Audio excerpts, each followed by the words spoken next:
Hey everyone, welcome back to J plus K Retro Gaming Channel. This week's 5-minute gameplay challenge is going to be number 13 on IGN's top SNES games, Earthbound, also known as Mother 2 Gigu no Gyokushu in Japan.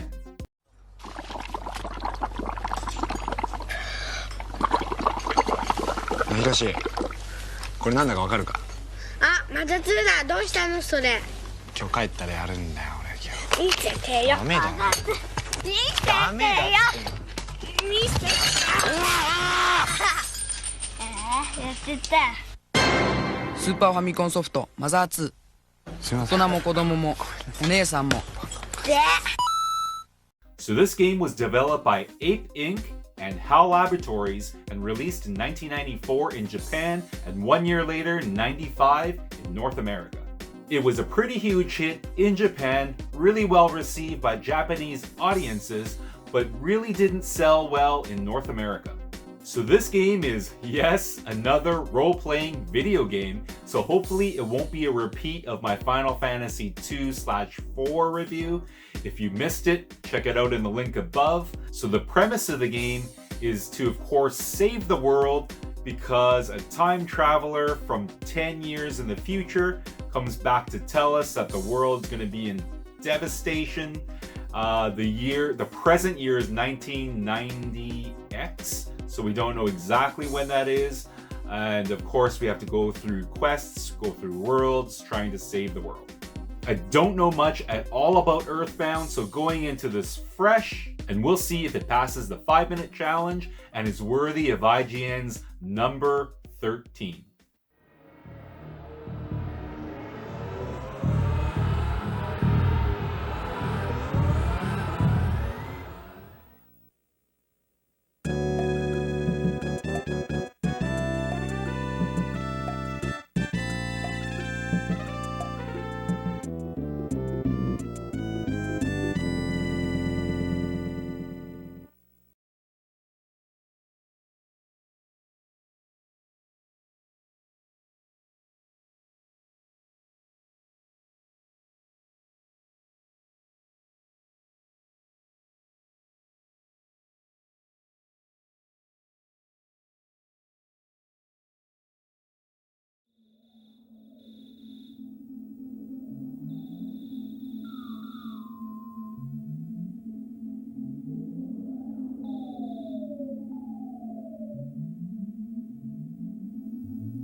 So that was Earthbound for the SNES, and yes, it does pass the 5-minute challenge, very surprisingly being a role-playing game, but at the end of 5, actually played it for a little bit longer than 5, it made me want to play it more. So let's check out how this game scores in my ratings. So for audio and music, I'm gonna give Earthbound 8 out of 10. Really fun music, really spooky at times, being the first 5 to 10 minutes. You're kind of unraveling a mystery, trying to find the fallen meteor. So that really set the mood with the spooky music. The sound effects were there as well, walking around, the buzzing of the bees, all the nature and nighttime noises of the crickets. Pretty spooky, 8 out of 10. So for video and graphics, I'm gonna give Earthbound a really high 9 out of 10. So the SNES really used its 16-bit graphics. Even though they wanted a simplistic feel, I felt like the environments were really lush. The housing, internal and external, were very detailed. All the furniture in the house, the closets, all of that, very detailed animation. And the characters themselves, very bubbly with the big heads, really fun, awesome to look at, 9 out of 10 for video and graphics. And I actually also loved the scrolling effect. So as you move from room to room, the bubbles would come out as you read them, but the scrolling wasn't just on screen. It would sometimes scroll from the top, from left to right, from right to left, from the bottom. That added a very interesting element as well. So for gameplay, I'm gonna give this game 7 out of 10. And I'm actually really surprised it scored so high, because usually in role-playing games, you don't get much out of the first 5 minutes. But unlike Final Fantasy, where I was walking around for seemed like forever and reading, I wasn't even controlling a character until 4 or 5 minutes into it. In this game, you do get to move your character around and explore things right away. So although the 5 minutes went by really quick, at the end, I still wanted to play further, which is essentially the point of the 5-minute challenge, to see if it passes. The reading and the dialogue went pretty quick, so it kept the game moving. At the beginning of the game, you're allowed to set the speed of the text, so that was pretty cool. I left it at medium.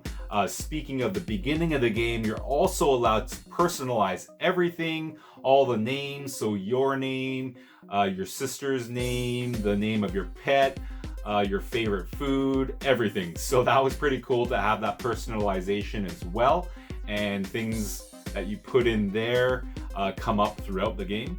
And for the first 5 minutes or so, there's actually enough exploring and enough walking around and investigating to keep the game interesting, so you're not really bored. And it also wasn't really too hard, where you'd actually have to find a specific person or point to talk to in order to move on to the next level. It was pretty easy. They kind of gave you clues, so that was good. In fact, I had to fast forward the gameplay recording a little bit. Initially, I did too much exploring, and all I had to do is go back to bed and then wake up later, and that allowed you to progress through the game. So probably should have listened to that clue at the beginning when my sister told me I should go back to bed. Maybe I would have saved some time there.